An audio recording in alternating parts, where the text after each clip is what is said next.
State bank of India की तरफ से कैशबैक क्रेडिट कार्ड लाया गया तो आपका भी मन बनता होगा कि स्टेट बैंक ऑफ इंडिया का ये कैशबैक क्रेडिट कार्ड ले, जहां पर आपको 5% के हर ऑनलाइन ट्रांजैक्शन पर कैशबैक मिलता है। लेकिन लेने से पहले इसके बारे में जानकारी होना जरूरी है। तो मैं इस वीडियो में आपको कैशबैक क्रेडिट कार्ड के बारे में बताने जा रहा हूं, जो कि स्टेट बैंक ऑफ इंडिया का है। ध्यान से आप इस वीडियो को देखिएगा। सबसे पहले इसके बेनिफिट को समझते हैं। अभी मैं sbicard.com पर आ चुका हूं और SBI का जो कैशबैक क्रेडिट कार्ड है वो कुछ इस प्रकार के लुक के साथ आपको मिलते हैं और यह एक वीजा कार्ड है। इसके बेनिफिट के बारे में बात करें तो कोई भी ज्वाइनिंग फी आपसे नहीं लिया जाएगा पहले साल के लिए, और ना ही कोई एनुअल फी पहले साल में आपसे चार्ज किया जाएगा। सेकेंड ईयर से रिन्यूअल फी 999 रुपया प्लस टैक्स एप्लीकेबल किया गया है।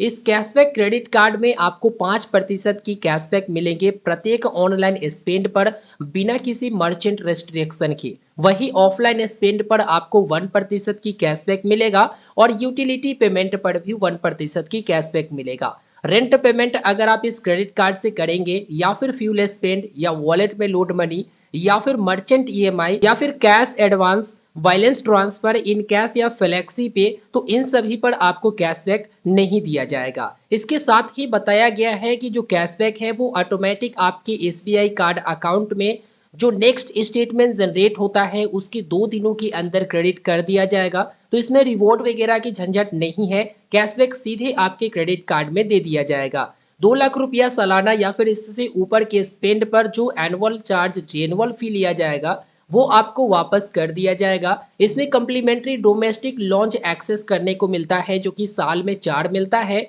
यानी प्रत्येक 3 महीना पर आपको एक मिल जाती है, जो कि पूरे के पूरे लिस्ट देख सकती हैं। कौन से टर्मिनल है, क्या सिटी है, लॉन्च का नाम क्या है, टर्मिनल टाइप क्या है, ये सारा लिस्ट यहाँ पर आपको दिखाई दे देता है। यहीं पर आपको लॉन्च एक्सेस करने को मिलता है, जो कि प्रत्येक 3 महीना पर एक मिल जाता है।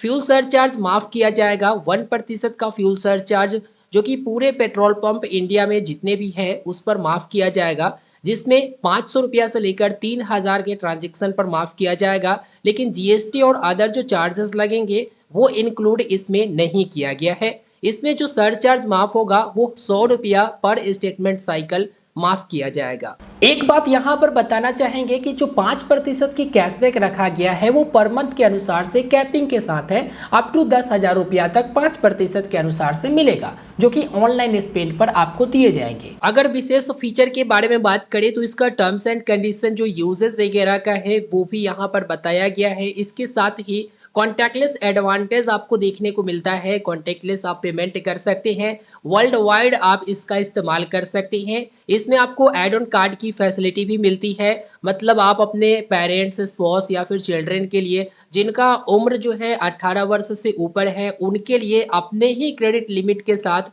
दूसरा कार्ड लेना चाहती हैं तो एड ऑन कार्ड भी आप ले सकते हैं, और एड ऑन कार्ड के लिए कोई भी आपसे चार्ज नहीं किया जाता है। बैलेंस ट्रांसफर ऑन EMI की फैसिलिटी आपको मिलती है, मतलब आप एक बार में मानकर चलो कि आप पेमेंट नहीं कर पाते हैं तो आप उसे EMI पर कन्वर्ट कर सकते हैं। इसके साथ ही इस क्रेडिट कार्ड की लिमिट को किसी दूसरे बैंक के क्रेडिट कार्ड या फिर दूसरे क्रेडिट कार्ड पर भी आप ट्रांसफर कर सकते हैं, जिसके लिए कुछ मिनिमम चार्ज आती हैं। फी और चार्जेस के बारे में बात मैं पहले ही कर चुका हूं, लेकिन बात कर लेता हूं जो यहां पर लेट पेमेंट चार्जेस वगैरह है इसके बारे में। यदि आप सही समय पर बिल पेमेंट नहीं करेंगे तो आपसे लेट पेमेंट चार्ज किया जाएगा, और लेट पेमेंट चार्ज किस प्रकार से रखा गया है वो यहाँ पर आप देख पाएंगे। इसके साथ ही अगर आप ATM से जाकर कैश निकालते हैं इस क्रेडिट कार्ड से तो उसमें भी आपको चार्ज पे करना पड़ता है। तो पूरे के पूरे चार्ज का लिस्ट यहाँ पर दिया गया है, और इंटरेस्ट रेट किस प्रकार से लागू होता है तो 42% पर एनम के अनुसार से इंटरेस्ट रेट लगाया जाएगा। इस चीज का भी ध्यान रखिएगा। तो फायदा यही है कि आप क्रेडिट कार्ड की लिमिट को यूज करिए और सही समय पर आप भुगतान कर दीजिए, ताकि एक्स्ट्रा चार्जेस से आप बच कर रहेंगे। यह जो क्रेडिट कार्ड है वो जीरो लायबिलिटी प्रोटेक्शन के साथ आता है। अब बात करते हैं इस क्रेडिट कार्ड के एलिजिबिलिटी के बारे में। यह जो क्रेडिट कार्ड है वो सैलरीड पर्सन, सेल्फ एम्प्लॉयड दोनों को दिया जाता है। आपका उम्र कम से कम 21 वर्ष होना चाहिए, तब जाकर आप यह क्रेडिट कार्ड के लिए एलिजिबल होती हैं। साथ ही साथ बताया गया है कि लेटेस्ट 3 महीने की बैंक अकाउंट स्टेटमेंट आप सबमिट करिए, नहीं तो आप इनकम टैक्स रिटर्न पेपर दे सकते हैं।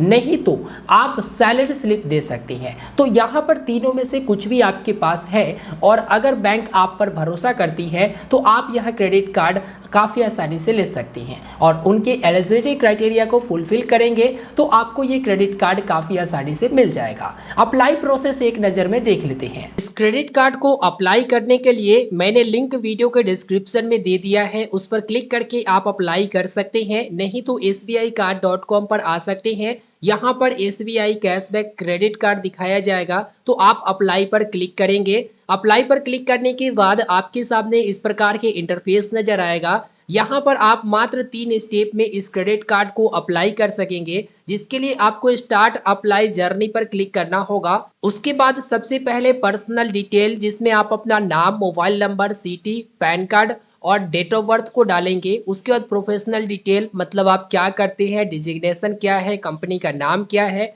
और थर्ड स्टेप आता है KYC डिटेल, जिसमें एड्रेस, पिन कोड बाज़ाब्ते से आप सिलेक्ट करते हैं और उसके बाद आप क्रेडिट कार्ड को अप्लाई करते हैं। यदि आपका डिटेल इनके एलिजिबिलिटी क्राइटेरिया को फुलफिल करता है तो डेफिनेटली आपको क्रेडिट कार्ड दे दिया जाता है। इसकी सूचना आपको SMS के द्वारा मिल जाता है, नहीं तो एप्लीकेशन नंबर से आप ट्रैक भी कर सकते हैं। बेनिफिट हाईलाइट में यहाँ पर बताया गया है, जो मैंने आपको जानकारी दे दिया है कि SBI कार्ड का मेन बेनिफिट क्या है, तो यहाँ पर ये चीजें दिखा दी गई है। इस क्रेडिट कार्ड पर फॉरेन करेंसी मार्कअप फी देखने को मिलेगा, जो कि 3.5% इंटरनेशनल ट्रांजैक्शन पर आपको देना पड़ेगा। इसके साथ ही यह जो क्रेडिट कार्ड है, आप सोचोगे कि मेरे पास कोई दूसरा बैंक का क्रेडिट कार्ड है, उसके बदले में क्या ये क्रेडिट कार्ड मिल सकता है, तो ये डिपेंड करता है उनके ऊपर। ठीक है, मिल भी सकता है, नहीं भी मिल सकता है, लेकिन ज़्यादातर देखा गया है कि स्टेट बैंक ऑफ इंडिया अगर दूसरे बैंक का क्रेडिट कार्ड आप इस्तेमाल करते हैं तो उसके स्टेटमेंट से आपको वो क्रेडिट कार्ड अप्रूव कर देती है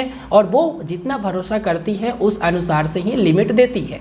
तो ओवरऑल मैंने इस वीडियो में जानकारी दे दिया।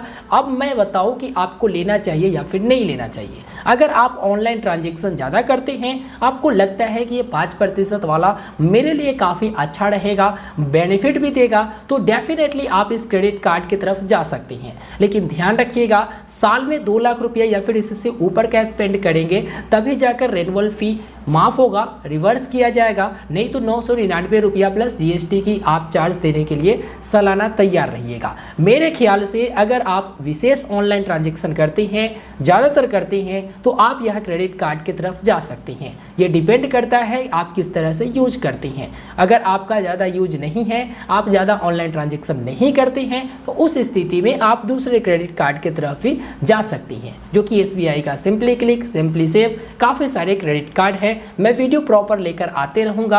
आपके नज़र में कौन से क्रेडिट कार्ड पर अगला वीडियो चाहिए, वीडियो के नीचे कमेंट करके मुझे ज़रूर सूचित करिएगा। फिलहाल इस वीडियो को लाइक कर दीजिए, अपने साथी दोस्तों तक भी शेयर करिए और चैनल पर नए हैं तो सब्सक्राइब बटन पर क्लिक करें। धन्यवाद।